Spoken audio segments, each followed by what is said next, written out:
Historias de Jack. Empezamos.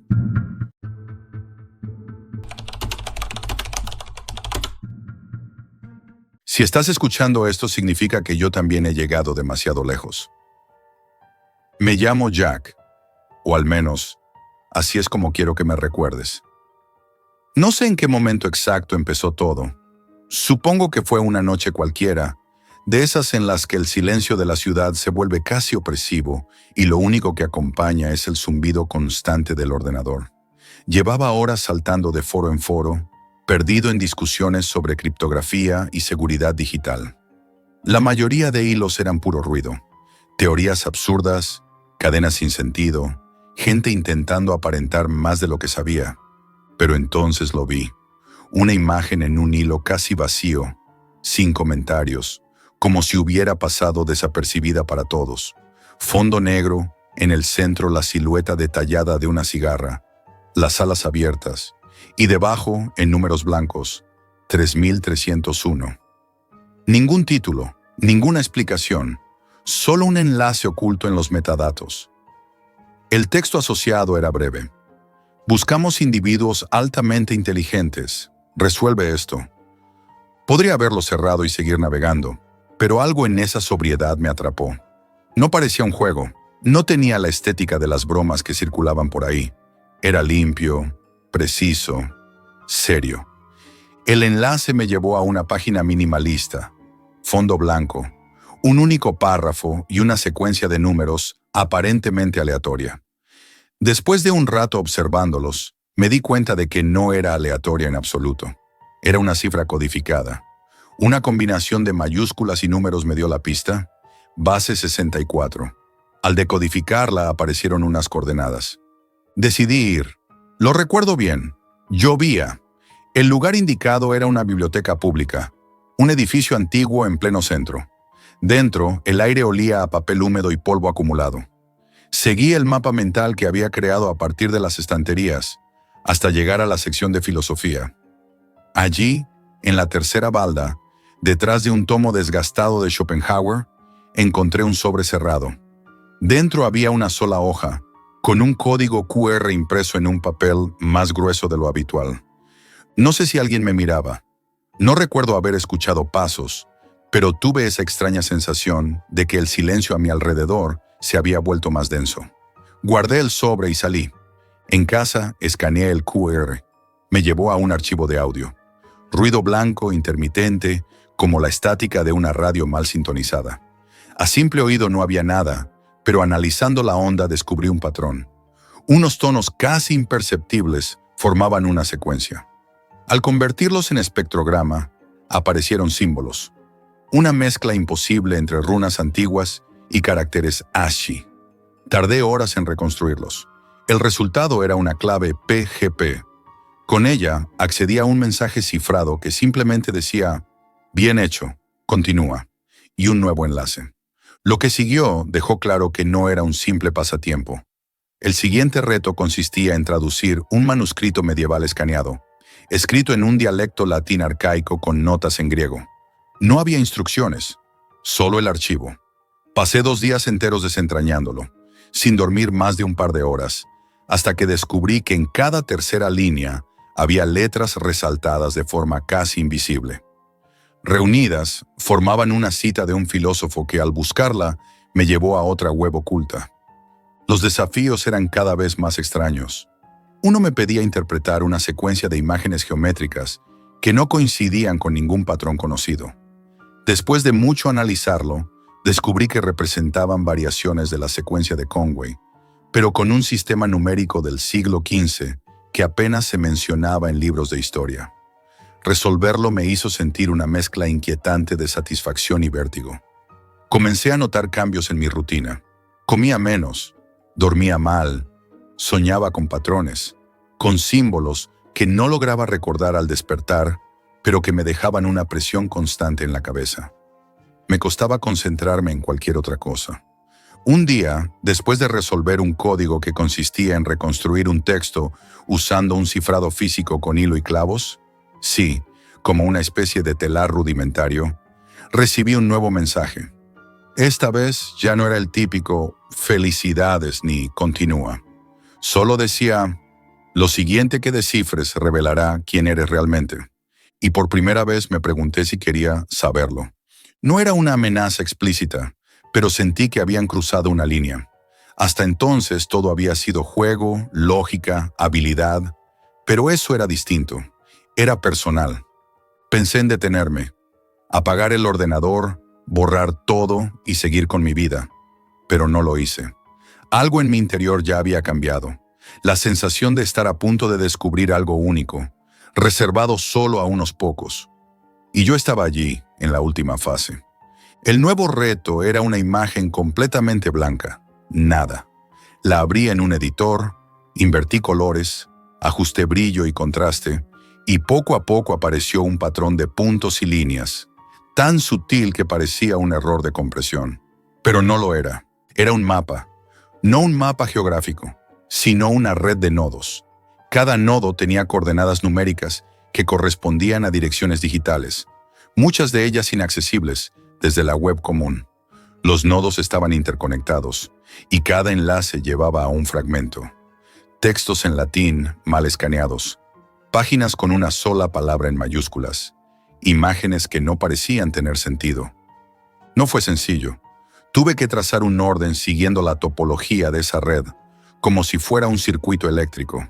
Al reorganizar los fragmentos, se reveló un conjunto de instrucciones precisas para fabricar un dispositivo. Un tablero de madera, clavos dispuestos en posiciones concretas, y un hilo que debía pasar por ellos siguiendo un patrón exacto.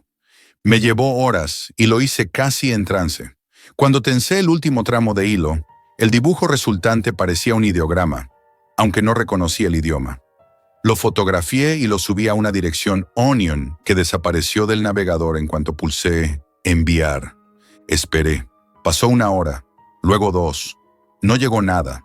Pensé que quizá lo había hecho mal, que se había acabado.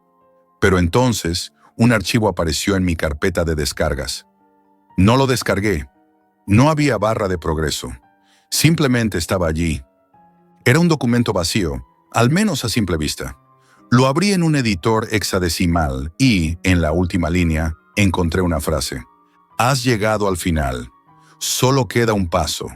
Escribe aquí lo que más temes perder. No entendía qué sentido tenía. ¿Por qué querían eso? No era información útil en un sentido práctico, a menos que lo fuera para ellos. Intenté cerrar el archivo, pero no se cerraba. El cursor parpadeaba, fijo, como esperando mi respuesta. Minutos, quizá horas, pasaron sin que escribiera nada. Y sin saber por qué, empecé a sentir que el silencio en la habitación se hacía más denso, como si el tiempo estuviera suspendido. Al final, escribí una sola palabra. Pulsé Enter Point. La pantalla se apagó. Tardó unos segundos en volver a encenderse, pero cuando lo hizo, no había sistema operativo, ni archivos, ni carpetas. Como si el ordenador hubiera sido formateado desde dentro. Pensé que todo había terminado, pero no. Los cambios empezaron poco después, de forma casi imperceptible. Al principio, eran cosas pequeñas. Resolver mentalmente un número de teléfono como si fuera un código. Reorganizar letras de carteles callejeros y encontrar mensajes que no estaban allí. Luego fueron cosas más extrañas. Despertarme con frases en idiomas que jamás estudié, reconocer símbolos en lugares donde no deberían existir, entender estructuras matemáticas que nunca había visto. Comencé a llenar cuadernos con todo aquello. Los escribía sin saber por qué, pero al releerlos todo tenía sentido.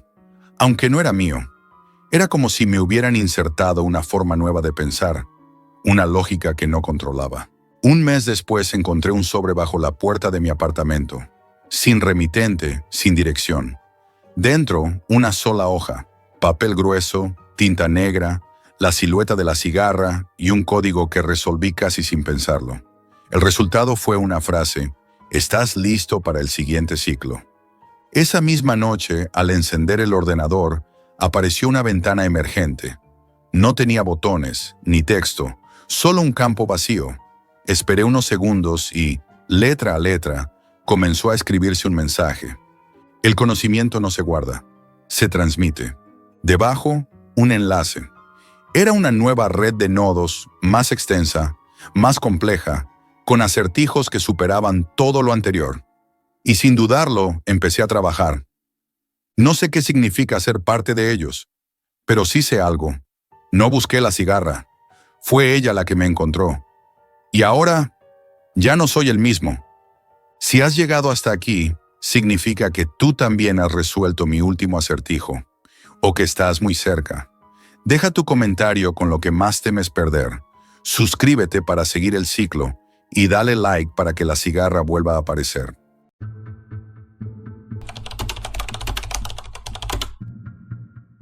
No pensé que perder dinero pudiera costarme algo mucho más valioso, hasta que lo perdí todo. Si estás escuchando esto, quiero que entiendas cómo una simple curiosidad puede arrastrarte a un lugar del que no hay vuelta atrás. Todo empezó una tarde aburrida frente al ordenador, buscando algo que me sacara de la rutina. Fue entonces cuando alguien mencionó apuestas fáciles en la Deep Web. Al principio lo tomé como un rumor, algo que no podía ser más que un juego de riesgo virtual, pero había algo en mi interior que me empujó a mirar más de cerca. Me interné en navegadores especiales, configuraciones que parecían sacadas de películas de hackers, y me sentí extraño, emocionado y nervioso al mismo tiempo. Todo era un territorio desconocido, pero de alguna manera me sentía capaz de dominarlo.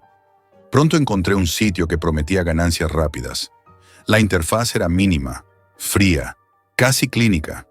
Todo estaba diseñado para que no te distrajeras con nada más que con los números que cambiaban sin cesar y con apuestas que parecían demasiado sencillas para ser ciertas. Me dijeron que podía apostar a cualquier cosa, desde partidos y carreras hasta decisiones extrañas de personas que nunca conocería. Solo pedían dinero y yo tenía algo que dar. Comencé con pequeñas cantidades. Al principio todo parecía ir bien. Cada victoria me llenaba de una adrenalina que no había sentido antes. Ganaba rápido, perdía rápido, y la sensación de control me hacía sentir que estaba por encima de todo. Pero esa sensación se desvaneció pronto. No era como apostar en un casino normal. Aquí todo era frío, preciso y despiadado. Cada vez que perdía, un nudo se formaba en mi estómago. Cada vez que ganaba, el alivio duraba segundos. Me obsesioné con las cifras, con los patrones, con la sensación de poder que ofrecía la pantalla negra frente a mí. No había rostros, no había cámaras. Solo yo y la máquina, un intercambio constante de riesgo y recompensa. Me sentía invisible y expuesto al mismo tiempo. A medida que pasaban los días, empecé a apostar cantidades más grandes, justificando cada movimiento con la certeza de que esta vez ganaría. Cada pérdida me hacía más cauteloso, pero también más ansioso. Cada victoria me atrapaba más, me hacía sentir invencible, aunque sabía que no era así. Una noche decidí arriesgar más de lo que jamás había hecho. La sensación de vértigo me recorrió mientras pulsaba el botón de confirmación. Por un momento todo se detuvo. La pantalla, el aire a mi alrededor, incluso mi respiración parecía contenida. Y luego llegó la pérdida. No era solo dinero, era la sensación de control que me había mantenido cuerdo hasta ese instante. Me quedé inmóvil frente al ordenador, con un frío que me recorría la espalda y un sudor helado en las manos. Intenté racionalizarlo, decirme que mañana lo recuperaría, que solo era dinero, pero ya no podía calmarme. La Deep Web no entiende de paciencia ni de promesas. Funciona con impulso y castigo instantáneo.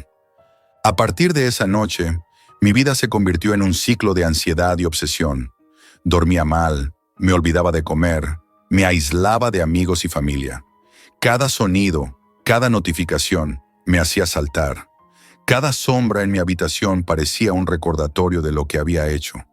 Comencé a buscar patrones en los números, a repasar cada apuesta, cada victoria y cada pérdida como si pudiera encontrar una falla que me devolviera la sensación de control. Me sentía atrapado en un juego que nunca terminaba y al mismo tiempo incapaz de apartarme. Intenté distraerme, hacer otra cosa, incluso salir a la calle, pero nada lograba separarme de la obsesión. Cada vez que abría el ordenador, Sentía la misma mezcla de miedo y excitación que me había atrapado desde el principio. La pantalla negra era hipnótica. Parecía mirarme, esperarme, retarme a seguir. Me encontré apostando más tarde, más rápido, con menos reflexión. Cada clic se sentía como un paso más hacia un borde que no sabía si podía evitar cruzar. A veces me imaginaba los lugares de donde venía el sitio, las personas que lo controlaban. Me preguntaba si sabían quién era yo, si me observaban o si yo era solo un número más en su estadística. Nunca lo supe y tal vez nunca lo sabría. Pero la sensación de ser observado, aunque fuera imaginaria, hacía que mis decisiones se volvieran más compulsivas. Cada pérdida me empujaba a intentar recuperar lo perdido. Cada victoria me hacía más confiado y temerario.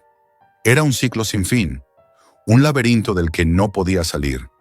Y entonces, una noche, decidí hacer la apuesta más grande de todas.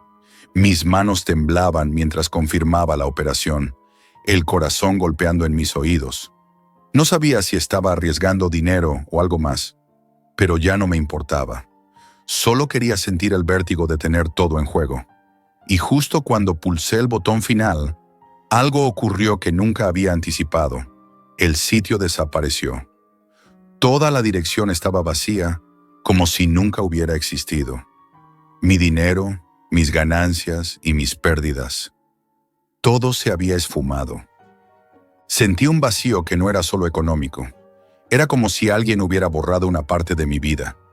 Intenté buscarlo en foros, en comunidades de la Deep Web, en cualquier lugar donde alguien pudiera haber dejado pistas, pero no encontré nada sólido, solo advertencias vagas y relatos que no podía confirmar. Y ahí, en medio de la oscuridad de mi habitación, con la pantalla apagada y el silencio aplastante, comprendí que lo que había perdido no era solo dinero. Había perdido la seguridad, la confianza en mí mismo y, de algún modo, mi propia tranquilidad. Al día siguiente me desperté con un vacío que no había sentido nunca. Intenté recordar los últimos movimientos, cada apuesta, cada cifra, como si pudiera reconstruir la realidad que se había desvanecido. Todo parecía un borrón. Revisé mis correos, mis historiales, cualquier rastro que pudiera guiarme de nuevo al sitio. Pero era como buscar un fantasma en un océano negro. Nadie hablaba de él, nadie dejaba pistas fiables, solo advertencias vagas y relatos que parecían cuentos de miedo. Empecé a obsesionarme con los pequeños detalles, direcciones de correo que había usado, claves que había escrito en notas, cualquier transacción que pudiera rastrear. Encontré números extraños que me resultaban familiares, mensajes crípticos que no recordaba haber recibido, registros de operaciones que no había autorizado conscientemente. Era como si algo me hubiera manipulado, arrastrándome sin que yo pudiera ver los hilos, y a la vez sentía una certeza extraña. No podía escapar de esa sensación de estar atrapado. Los días siguientes se volvieron un infierno silencioso. Cada notificación de mi teléfono me hacía saltar. Cualquier sonido se convertía en un recordatorio del sitio, de lo que había hecho y de lo que había perdido. Cada sombra en la habitación parecía moverse con intención. Y mi mente, que antes podía sostener la lógica de mis actos, ahora se llenaba de paranoia y dudas constantes. Comencé a dudar de mí mismo. ¿Había realmente pulsado esos botones? ¿O alguien más había tomado las decisiones por mí mientras yo miraba, inmóvil y confiado? Intenté distraerme, pero nada funcionaba. Salir a la calle, hablar con amigos, incluso trabajar en proyectos que antes me apasionaban. Todo se sentía vacío, como si hubiera perdido la capacidad de sentir satisfacción o certeza. Me sentía atrapado en un estado intermedio, consciente de mi entorno, pero siempre regresando mentalmente a la pantalla negra, al sitio que había desaparecido y que aún, de algún modo, parecía esperarme. Empecé a revisar foros antiguos, páginas archivadas y comentarios de otros usuarios desaparecidos. Algunos habían dejado diarios digitales, relatos de pérdidas enormes, confusiones sobre nombres y transacciones que nadie podía explicar. Todos describían la misma sensación. La Deep Web no perdona, no cansa, no olvida. Y cada relato era un espejo de lo que yo estaba viviendo. Sentí que mi obsesión ya no era solo por recuperar dinero. Era por entender, por comprender cómo algo tan intangible podía dominarte de esa manera. Con el tiempo, la paranoia se volvió física. Me levantaba por la noche, revisaba el ordenador aunque no hubiera nada nuevo, repasaba cada archivo, cada mensaje, cada cifra. Comencé a sentir que la misma habitación me observaba, que el aire estaba cargado de expectación, como si cada objeto fuera un recordatorio de la apuesta final que nunca se resolvió. La sensación de vértigo no desaparecía, estaba siempre allí, en el estómago, en la cabeza, en las manos. Una noche, mientras repasaba viejos registros, me topé con un correo que no recordaba haber recibido. Contenía solo unas líneas y un enlace que parecía inofensivo. Mi primera reacción fue ignorarlo, pero algo en mí no podía resistir. Abrí el enlace y apareció una página mínima, casi idéntica a la que había desaparecido semanas antes. Sin embargo, no había apuestas, no había números, solo palabras frías que parecían escritas para mí. Lo que buscas no está aquí. Lo que perdiste no es solo dinero. Aprende a vivir con ello. Fue en ese momento cuando comprendí la magnitud de lo que me había sucedido. No era solo una cuestión económica, ni de curiosidad malentendida. La Deep Web me había cambiado. Había destruido mi confianza, mi sentido de seguridad y la certeza de que el mundo seguía siendo predecible. Me había convertido en alguien que no podía tomar decisiones sin preguntarse si estaba siendo manipulado. Alguien que veía riesgos invisibles en todas partes, incluso donde no existían. Ahora cada movimiento que hago lo evalúo con un miedo silencioso. Cada decisión, por pequeña que sea, se siente como una apuesta que podría costarme mucho más que dinero. A veces me sorprendo revisando mis cuentas, buscando el sitio desaparecido, esperando una señal que nunca llegará, y sé que nunca volverá. Nunca. La peor parte de todo esto no fue perder dinero, ni el tiempo, ni la paz momentánea. Fue descubrir que algo tan intangible, tan digital y frío, podía infiltrarse en la mente y en la vida de una persona, dejando cicatrices que nadie puede ver ni borrar. Y lo más perturbador de todo es que no soy el único. Hay más como yo, atrapados en un miedo silencioso, en la obsesión de algo que desapareció, pero que sigue vivo en nuestra memoria, esperando para recordarnos que la curiosidad puede ser un precio demasiado alto para pagar.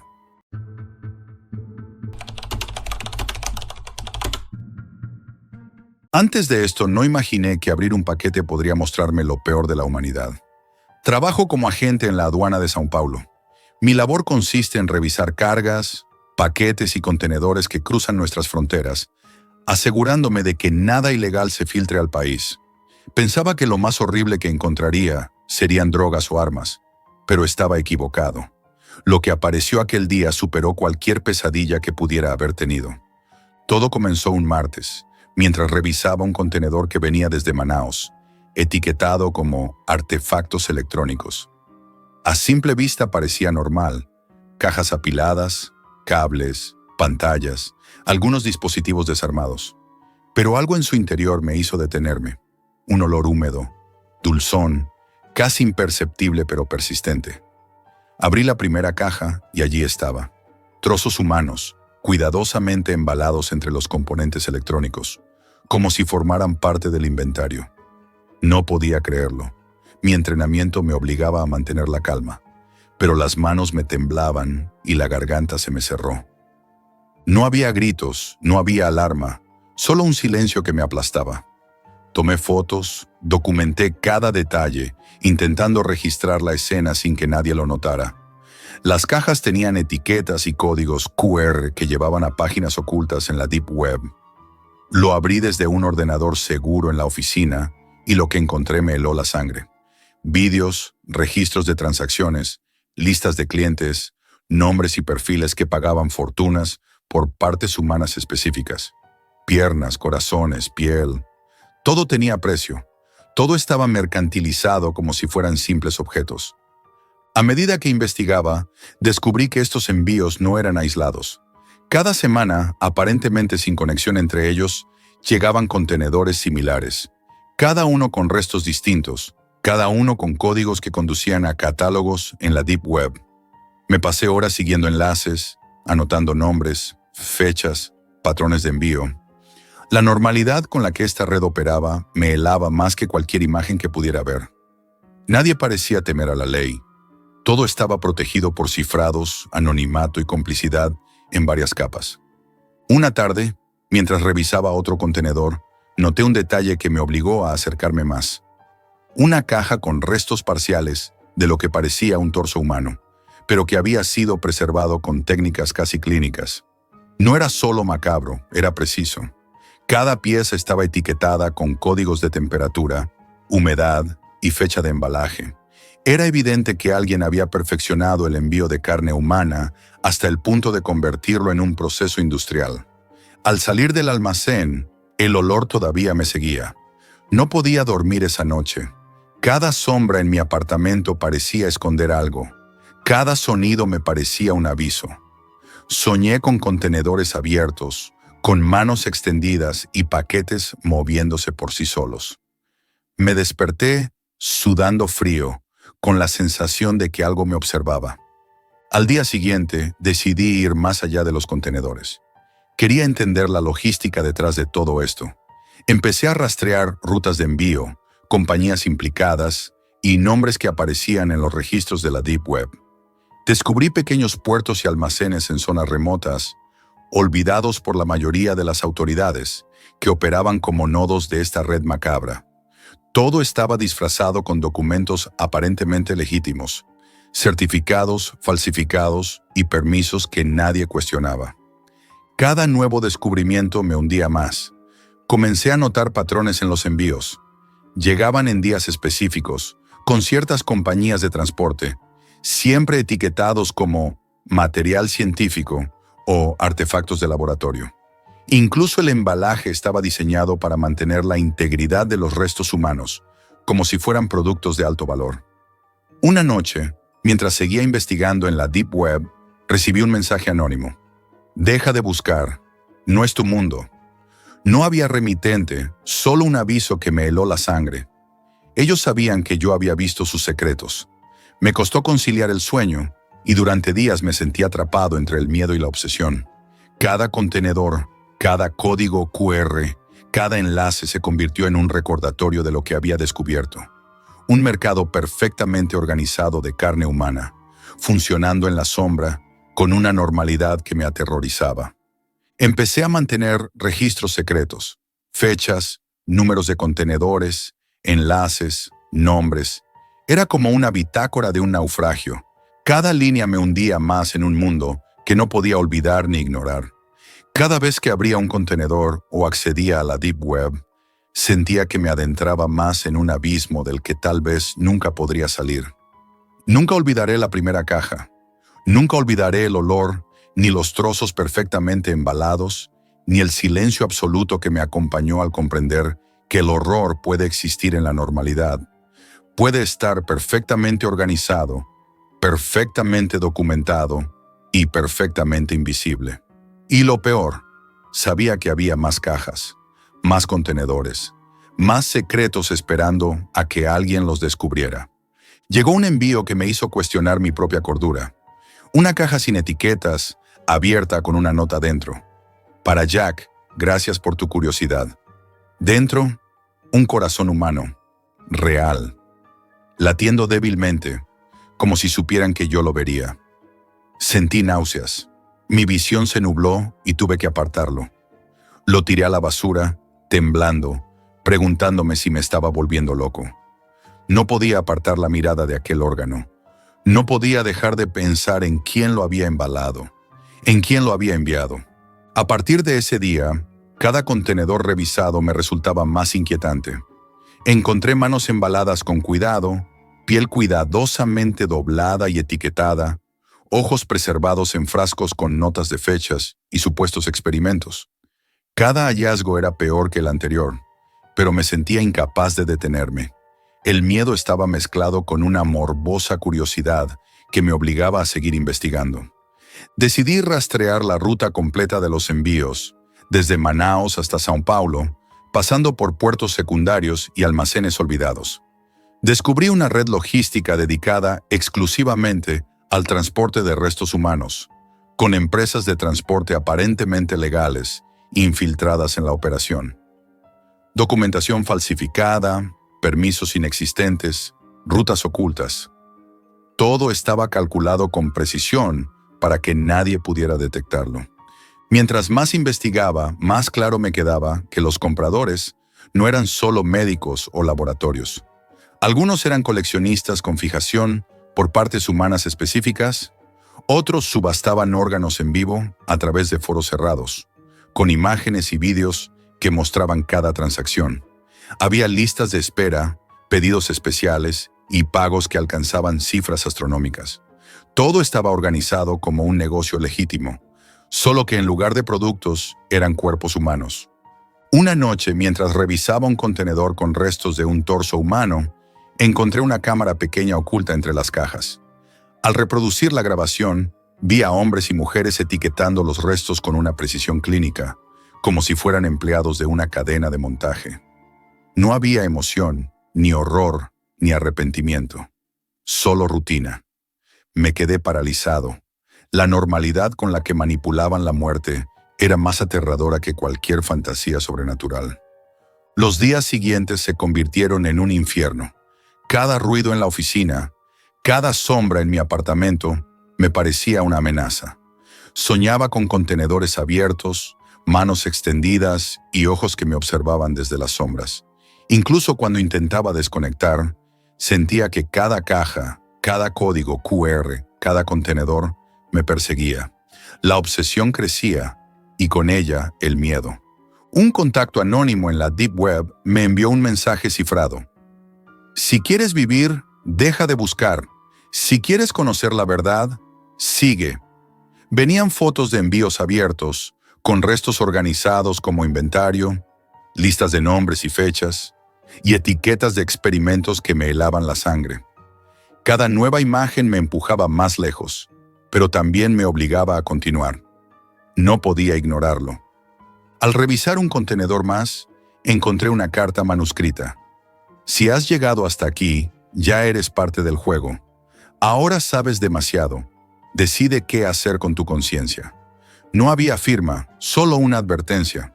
Supe que esa red sabía exactamente quién era yo y hasta dónde había llegado. Sentí miedo, pero también una extraña determinación. No podía dar un paso atrás. Decidí registrar todo en un diario secreto. Fechas, números de contenedores, nombres, códigos QR. Cada anotación me hundía más, pero me daba la ilusión de control. Era la única forma de mantener mi cordura frente a lo que estaba descubriendo. Comencé a notar detalles que antes pasaban desapercibidos. Patrones en los embalajes, códigos ocultos en las etiquetas, variaciones mínimas en la forma en que preservaban los restos. Todo señalaba un conocimiento profundo, casi obsesivo, de cómo manipular la muerte para que pareciera normal. Un día, mientras inspeccionaba un contenedor, encontré un pequeño diario escondido entre los embalajes. Pertenecía a alguien que había trabajado en la red. Estaba lleno de anotaciones sobre envíos, experimentos y clientes.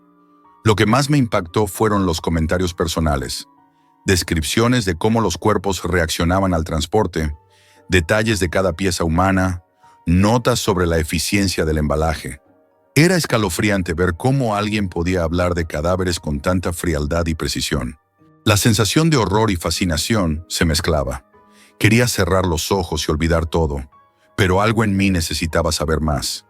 ¿Cuántas personas estaban involucradas? ¿Cuántos cuerpos pasaban por las aduanas sin que nadie lo supiera? Cada pregunta aumentaba mi obsesión.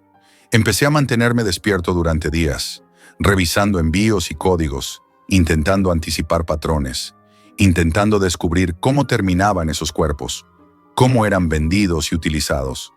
Nunca olvidaré la primera caja, ni el olor, ni los trozos embalados, ni el silencio que me acompañó.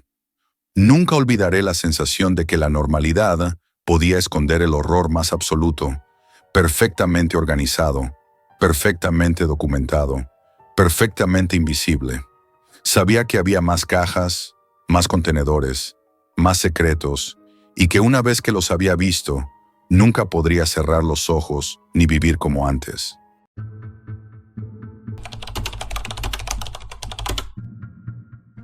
Nunca olvidaré cómo comenzó todo. Esa sensación de que algo oscuro se había infiltrado en nuestra vida sin avisar. Camila siempre había sido curiosa, demasiado curiosa, y esa curiosidad la llevó a lugares que jamás imaginé. Al principio fueron cosas pequeñas.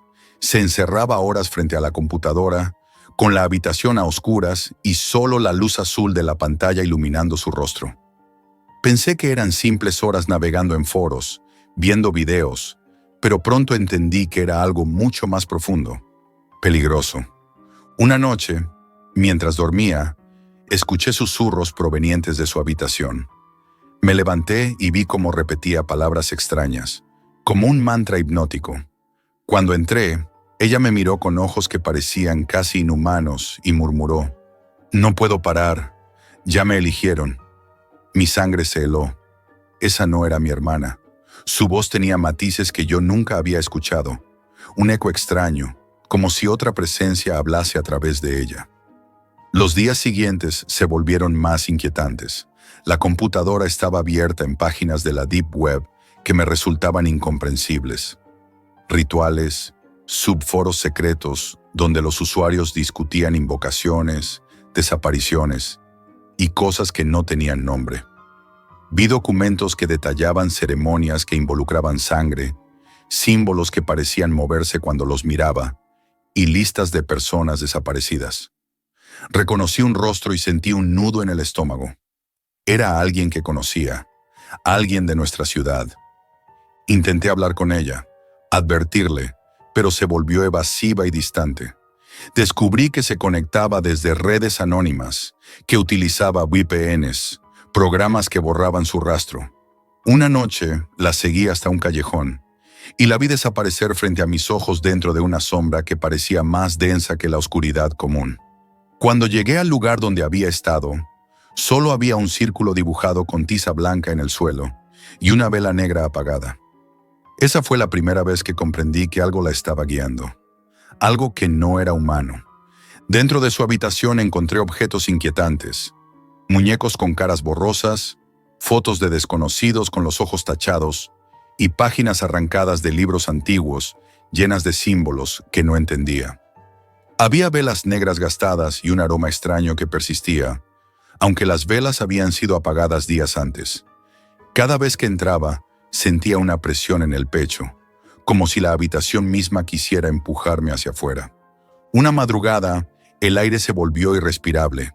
La vi frente a la computadora, sus dedos escribiendo frenéticamente mientras la pantalla mostraba un mensaje que parpadeaba. «Has sido elegido para ver lo prohibido». El contador comenzó a descender y con cada segundo, la luz de la pantalla se volvía más intensa, casi cegadora. Intenté apagar la computadora, pero algo invisible me empujaba hacia atrás, y Camila se giró. Sus ojos ya no eran humanos.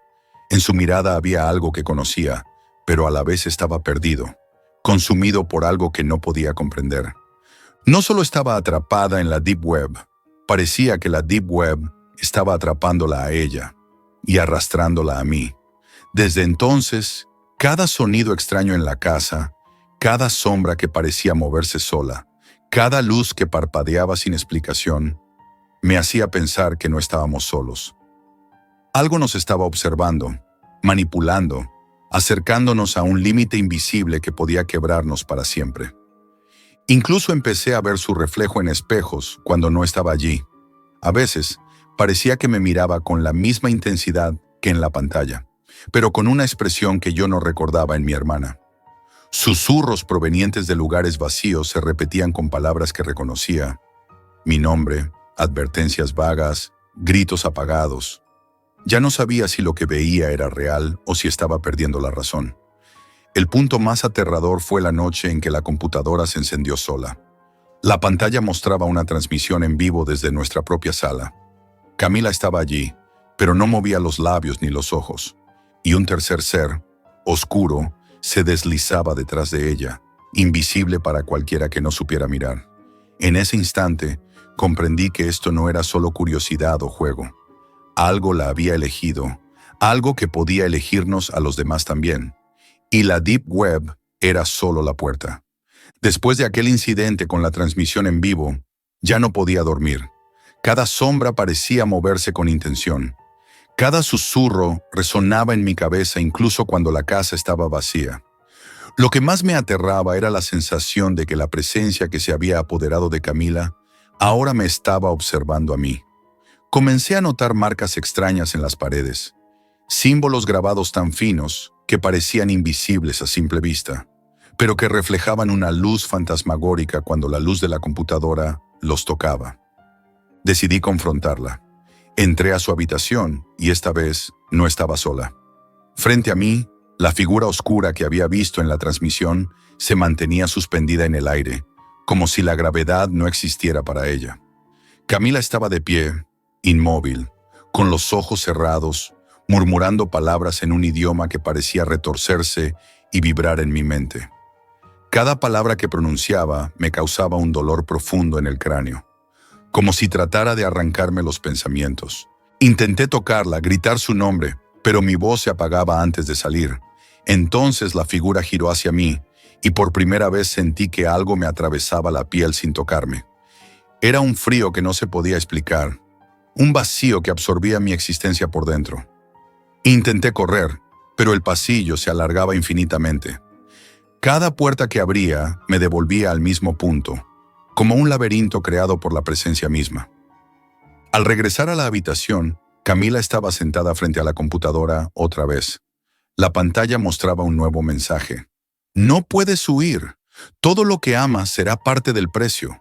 Intenté apagarla, tirarla al suelo, pero la máquina se encendía sola, proyectando imágenes de lugares que jamás había visto y rostros de personas desaparecidas, cada uno con ojos que me suplicaban ayuda. La habitación parecía absorber todo sonido externo. Solo quedaban los susurros que ahora se mezclaban con gritos lejanos, ecos de un mundo que se abría frente a mí. Desesperado, busqué ayuda en foros ocultos de la Dark Web, creyendo que alguien podía tener respuestas.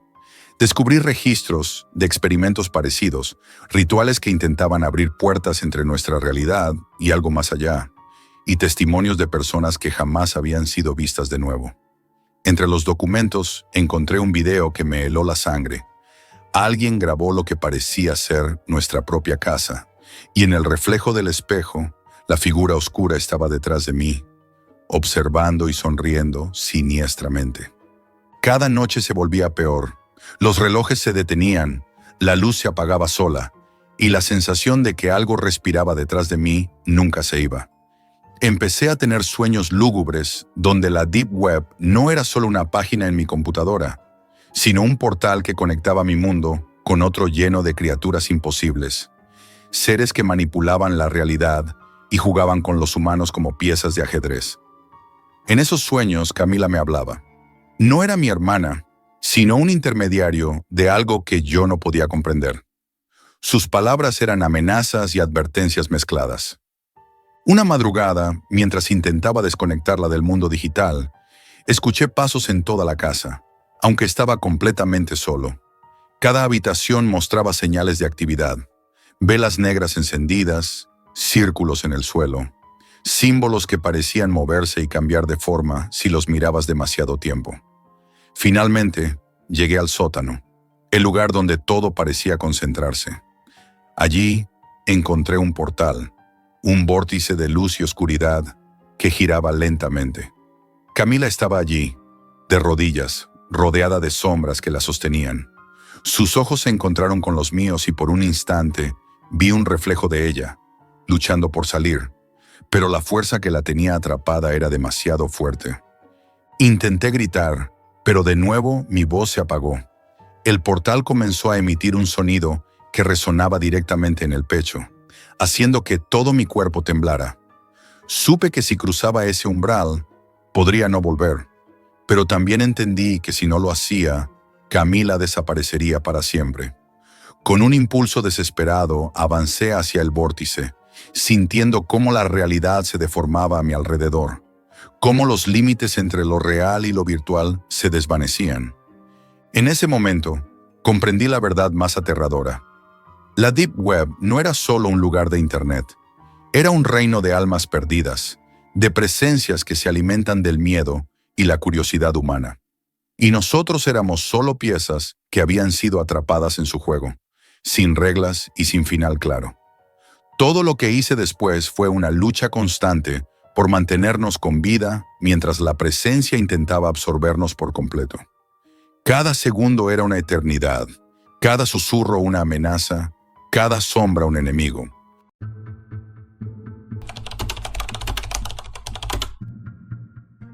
Nunca pensé que abrir un simple enlace podría cambiar para siempre la forma en que veo el mundo. Hasta que lo hice. Soy policía en Madrid desde hace 15 años.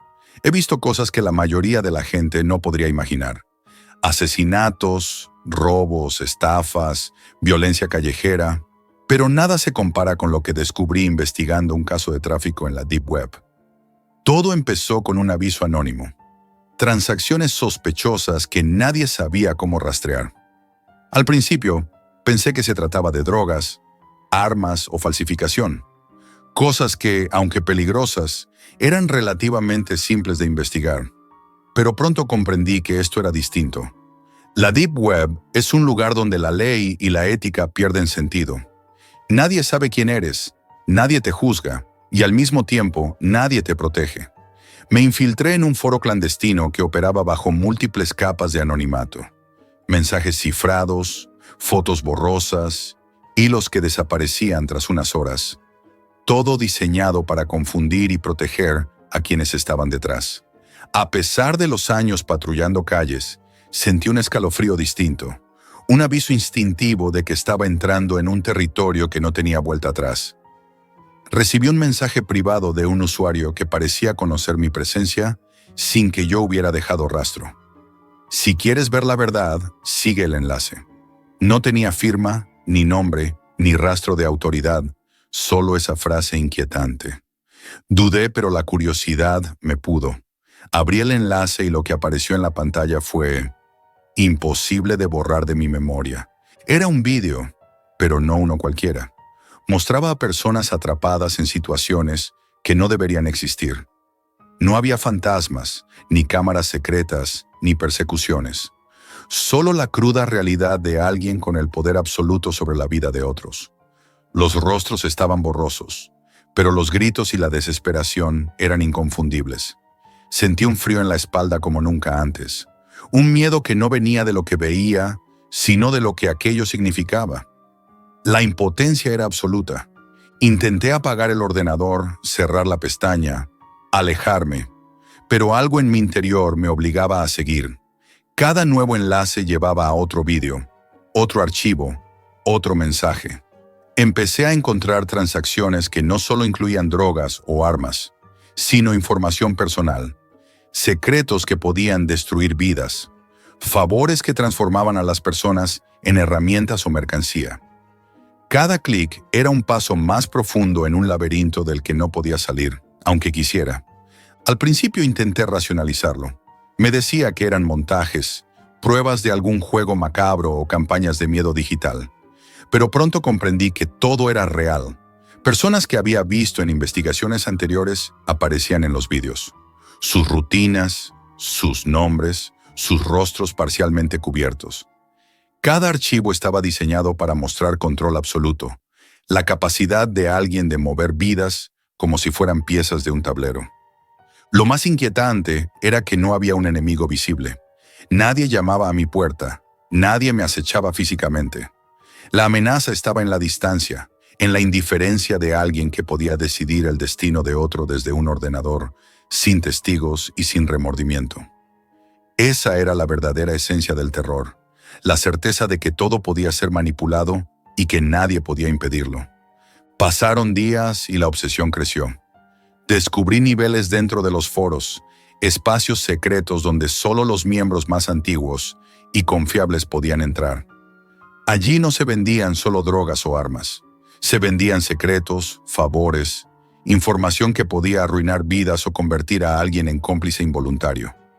La línea entre víctima y perpetrador se borraba, y sentí por primera vez en años la vulnerabilidad absoluta.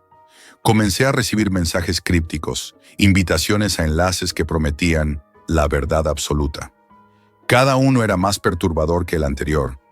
Contratos digitales, acuerdos de silencio, archivos con datos personales de personas desaparecidas, fotos de situaciones comprometedoras.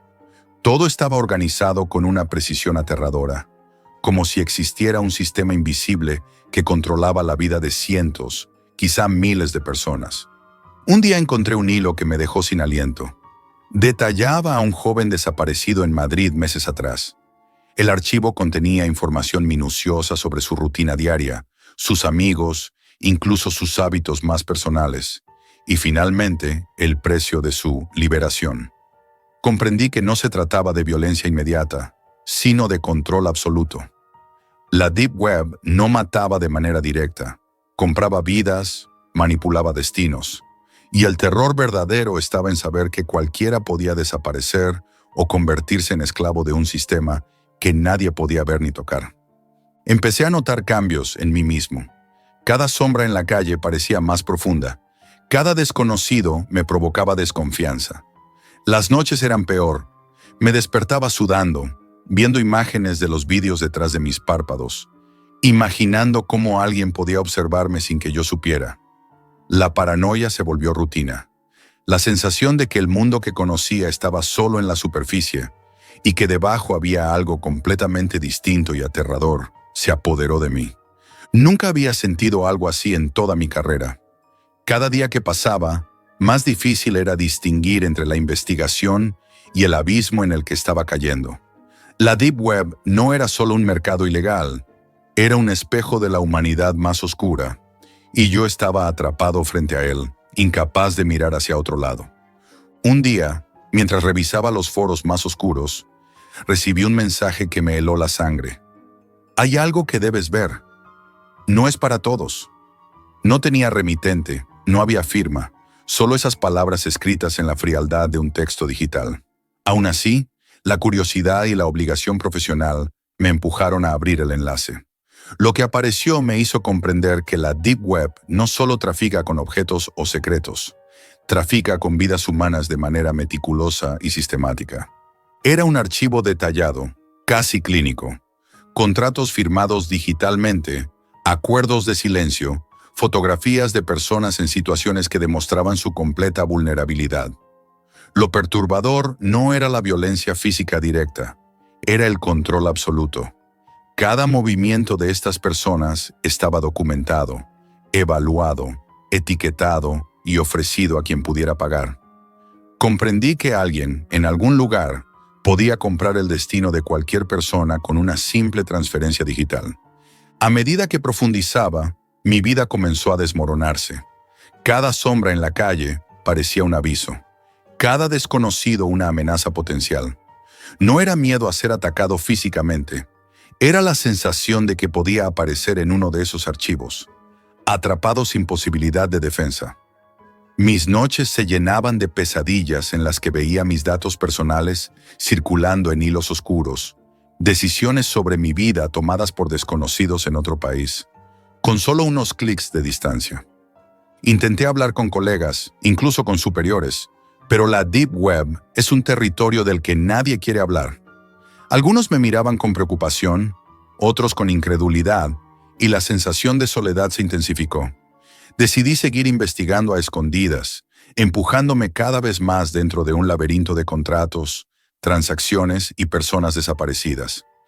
Cada hallazgo era un escalón más profundo en un abismo que parecía no tener fondo. En una ocasión, encontré un archivo que detallaba a un adolescente desaparecido hacía meses. La información era escalofriante. Su rutina diaria, sus hábitos, sus amistades, incluso la manera en que podría ser manipulado sin que nadie lo notara. Y finalmente, un precio: el valor de su liberación. Allí comprendí la verdadera perversidad del sistema. No mataban de inmediato, no necesitaban violencia física, compraban control, y el terror estaba en la impotencia de quienes eran observados y manipulados. Lo más inquietante era que la Deep Web funcionaba como un ecosistema cerrado. Había jerarquías, niveles de acceso, miembros antiguos que decidían quién podía entrar y qué se podía ver. Cada foro, cada hilo, estaba organizado con precisión casi quirúrgica.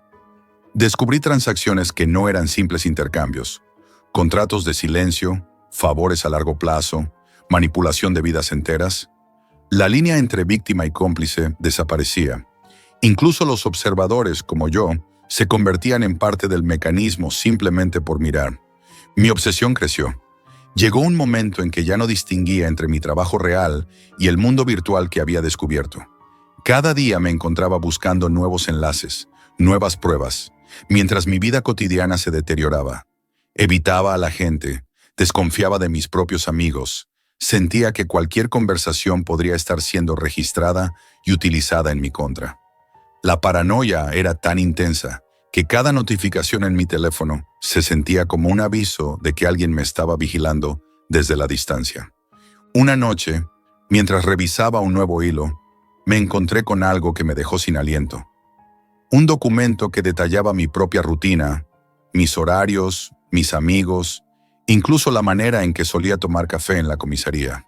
Sentí un golpe de miedo que paralizó mi cuerpo. Comprendí que había cruzado una línea y que ahora yo también era parte del sistema. Ya no era solo un observador. Podía convertirme en víctima de la misma manera que los demás. A partir de ese momento, cada decisión se volvió crítica. Sabía que no podía compartir esta información con nadie sin arriesgarme a ser desacreditado o peor, eliminado del sistema de manera digital y silenciosa. La sensación de impotencia se mezcló con una obsesión profesional. Debía entender cómo funcionaba todo, cómo se mantenía este control absoluto sobre la vida de las personas. Pasaron semanas, los rostros de los vídeos, los nombres de los archivos, las transacciones que había visto, todo se había grabado en mi memoria de manera irreversible. Ya no podía volver a ver la calle como antes. Cada persona que caminaba frente a mí podía ser parte de algún hilo oscuro, alguien cuya vida estaba siendo manipulada sin que yo pudiera hacer nada. La realidad se había transformado en un escenario constante de miedo y vigilancia invisible. Ahora sigo trabajando, pero he cambiado. Cada investigación que llevo a cabo está teñida por la certeza de que la Deep Web existe como un submundo donde la humanidad se vende y se compra sin que nadie intervenga. Cada noche, cuando todo está en silencio, siento que un enlace invisible se abre frente a mí y que, si lo sigo, no habrá vuelta atrás. Porque el terror no siempre viene de lo desconocido. A veces viene de lo que los seres humanos son capaces de hacer en la oscuridad y de la impotencia de aquellos que solo pueden mirar. Nunca pensé que abrir un enlace podría cambiar mi vida para siempre. Ahora lo sé. Y aunque pueda alejarme físicamente de la pantalla, sé que esa sombra digital nunca me dejará. La Deep Web no es solo un mercado clandestino, es un recordatorio constante de que el miedo más profundo no proviene de lo paranormal, sino de nuestra propia especie.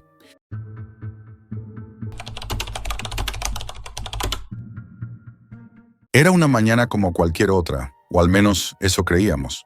La luz del sol se colaba a través de las cortinas, dibujando figuras irregulares sobre el suelo de madera, y afuera el viento movía las hojas con un ritmo extraño, casi musical. Todo parecía normal, hasta que el timbre de la puerta rompió la rutina con un sonido seco y urgente. Al abrir, nos encontramos con varias cajas apiladas en el umbral, sin etiquetas, sin remitente, sin indicio alguno de procedencia. Solo cartón, vacío de información, pero cargado de un silencio inquietante que parecía absorber la luz de la mañana. Mi hermano Jimmy, siempre impulsivo y curioso, hasta lo imprudente, se acercó a ellas con una mezcla de emoción y desafío. Yo sentí un escalofrío recorrer mi espalda. Había algo en esas cajas que no estaba bien, algo que no podía explicar. Decidimos llevarlas adentro. Mientras subíamos las escaleras, noté que cada paso parecía más pesado que el anterior, como si la casa misma intentara advertirnos. Colocamos las cajas en la sala y comenzamos a inspeccionarlas. Dentro, había 3 paquetes envueltos en plástico burbuja, cada uno con un aura perturbadora. El primero contenía un cinturón de cuero antiguo, desgastado pero con grabados tan finos que parecían símbolos rituales. El segundo era un bolso de mujer que despedía un olor rancio, casi nauseabundo. Y el tercero era peor de lo que cualquiera podría imaginar. Parecía un simple par de calcetines, pero al tocarlos sentí una textura que no era tela. Era piel humana, extrañamente conservada. El terror se instaló en nosotros como un huésped que no pide permiso. Esa misma noche, un mensaje apareció en mi teléfono, proveniente de un número desconocido. Disfruta los productos de www.human.com. La sola mención de la web, famosa en los rincones más oscuros de la Deep Web, nos dejó helados. Jimmy, sin embargo, no podía resistir la tentación. Su fascinación era más fuerte que el miedo. Comenzó a investigar, a buscar cualquier pista sobre la procedencia de los paquetes, y cuanto más profundizaba, más extraño y peligroso se volvía todo. Al día siguiente, decidimos examinar más de cerca el cinturón. Sus símbolos parecían moverse cuando los mirábamos de reojo, y una sensación de vigilancia constante nos erizó la piel. Mientras Jimmy tomaba fotos para analizarlas más tarde, el bolso se abrió solo, dejando escapar un susurro apenas audible, como si alguien o algo respirara dentro de él. Un golpe en la ventana nos hizo saltar. No había nadie, solo la sombra de un árbol moviéndose con el viento. Pero el aire estaba cargado de una presencia invisible, y el frío calaba hasta los huesos. Intentamos deshacernos de los paquetes llevándolos al sótano, pero al bajar, nos dimos cuenta de que algo no estaba bien.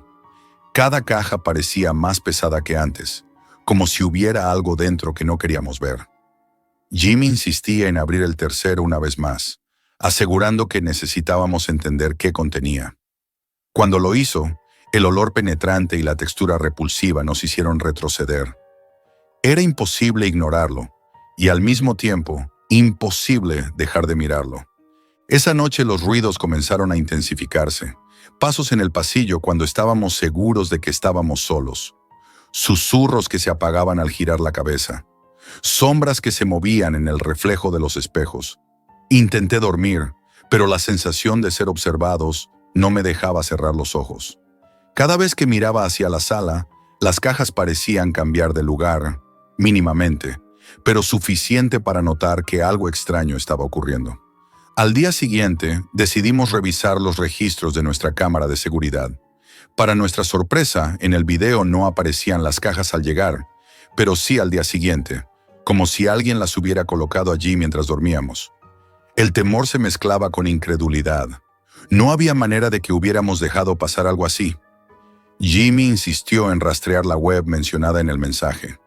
Cada clic lo acercaba más a un mundo que parecía vivo, acechándonos, y yo comencé a darme cuenta de que nuestra curiosidad podría habernos llevado demasiado lejos.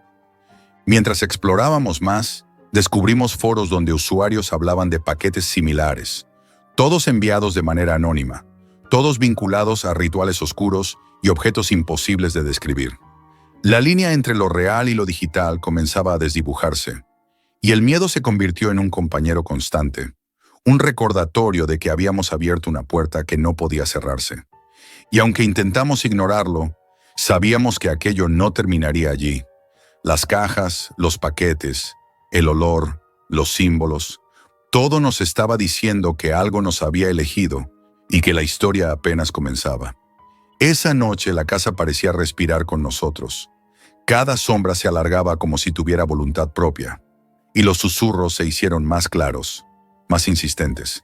Jimmy, incapaz de resistir la atracción de la web, había dejado su computadora encendida, y en la pantalla aparecía una página que nunca habíamos visto antes. Fondos negros, letras rojas parpadeantes y un contador que marcaba un tiempo descendente, como si algo estuviera por llegar. Decidí desconectarlo todo, pero al levantarme, el aire cambió de repente. Un frío húmedo cargado de olor metálico que se coló por la rendija de la puerta. Los paquetes en la sala parecían emitir un leve zumbido, casi eléctrico. Cuando me acerqué al tercero, el par de calcetines parecía moverse ligeramente, como si respirara.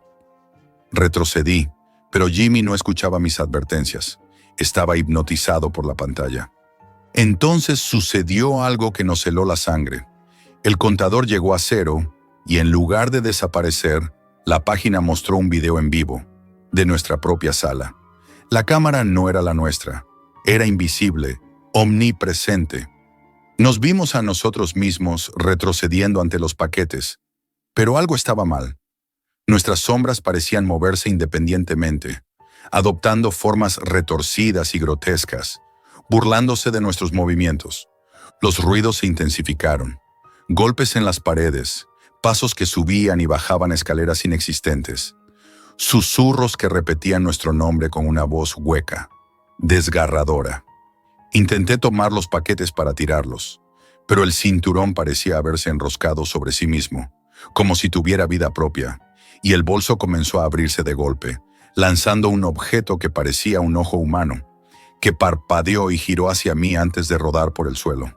Jimmy gritó, pero no podía moverse.